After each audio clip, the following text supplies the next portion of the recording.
Well, welcome once again to another Noahide Moments. In our last session, we dealt with prayer, Noahide prayer. I'd like to address the Siddur. As we talked about earlier, the Siddur itself is not intended, or does it try to be, a prayer book for both Jews and Noahides. It is uniquely tailored to the concerns of the Jewish community in exile. Therefore, much of its content does not apply to Noahides. The issue, however, goes beyond non-application. Were non-Jews to use many of the prayers in the Siddur, they would be praying falsely. For example, to say a prayer which includes the petitioner as part of Israel is a mistake because Noahides are not part of Israel. Though this seems to be really a minor detail, and I understand. Consider the verse from Psalms. One who utters falsehood shall not stand before me. Therefore, before praying any of the prayers found in the Siddur, a Noahide must assess whether or not that particular prayer is relevant to a non-Jew. I know that sounds picky, but we have to be very cognizant of what we're doing. Let me try to explain it this way.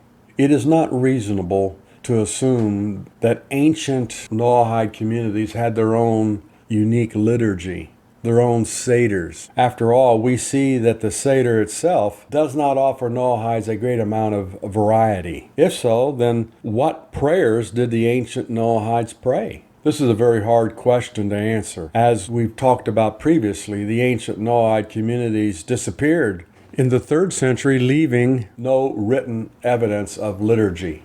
This is because most of the set prayers at that time were said from memory.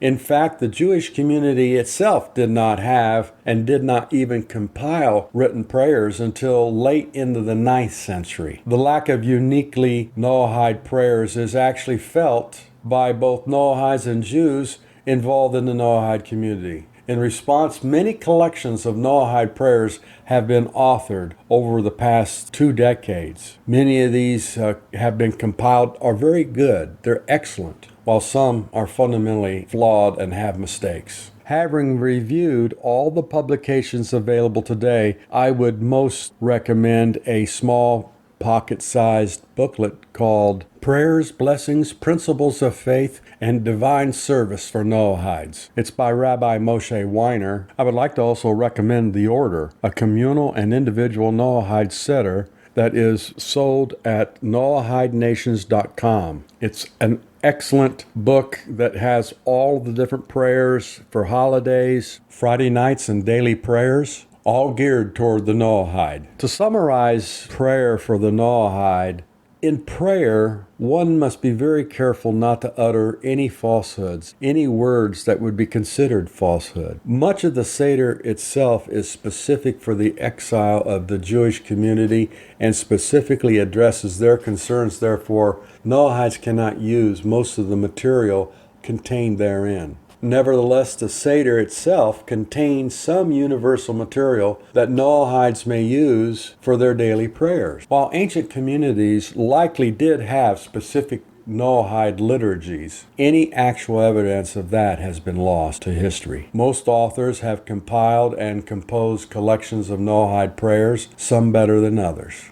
But I have given you 2 excellent sources for a Siddur that you can purchase and use for your family or your personal use. When one prays, he should do so in a place and in a manner that is respectful. Also, prayer should be verbal and aloud. I hope that this helps a little bit. Remember that prayer is the acknowledgement of God's sovereignty. Hashem is sovereign over the entire universe. And as you walk through your daily life, you can see the wonders of His creation, and at that moment you can pray and thank Him for such a beautiful sky, or a beautiful evening, or a beautiful sunset, or just the feeling that you have each day talking to Him constantly. That connection is what His prayer is all about.